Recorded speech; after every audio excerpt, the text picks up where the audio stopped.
প্রধানমন্ত্রীর ক্ষমতার তো শেষ নাই। এরকম প্রধানমন্ত্রীর ক্ষমতার শেষ নাই এই অর্থে যে তিনি যতবার বিজয়ী হবেন প্রধানমন্ত্রী হতে পারবেন।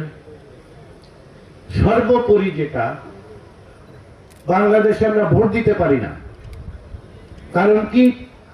নির্বাচন কমিশন শিরদাঁড়া নাই, শক্ত করে দাঁড়াতে পারে না। তার কারণ হচ্ছে ওইটা স্বাধীন না।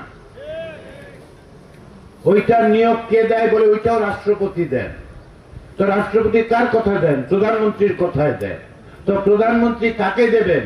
নির্বাচন কমিশনে, যে তাকে বিজয়ী করার নিশ্চয়তা দেবে। আমরা সেটা রাখতে চাই। তাহলে আমাদের এটা বদলাতে হবে। রাজনৈতিক দলগুলো একমত হয়েছে, যেটা বদলাতে হবে।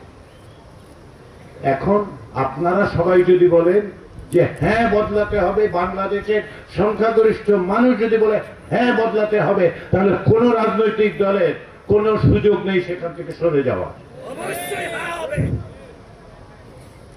শুধু এইটা না, এই যে বৈষম্য বিরোধী ছাত্র আন্দোলন সূচনা হয়েছিল কিসের থেকে? কোটা সংস্কারের জন্য, তাই তো?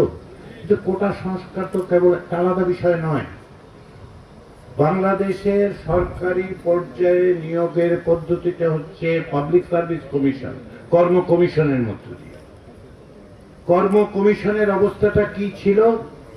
আওয়ামী লীগের একজন নেতা, শীর্ষ নেতা বলেছিলেন ছাত্রলীগের ছেলেদের, আপনারা পরীক্ষা নেন, বাদ বাকিটা আমরা দেখব। তার মানে হচ্ছে আপনার ভাই, আপনার বোন, আপনার সন্তান যোগ্যতা মেধা সত্ত্বেও পরীক্ষা দেবে, কিন্তু চাকরি পাবে না। কারণ ওই যে পিএসসি তৈরি করে ক্ষমতাসীন দল, তার লোক বসায়, তাদের পছন্দের লোকদের চাকরি দেয়। সেটা আবার করার জন্য কোটা বানায়, এইটা বানায়, সেইটা বানায়।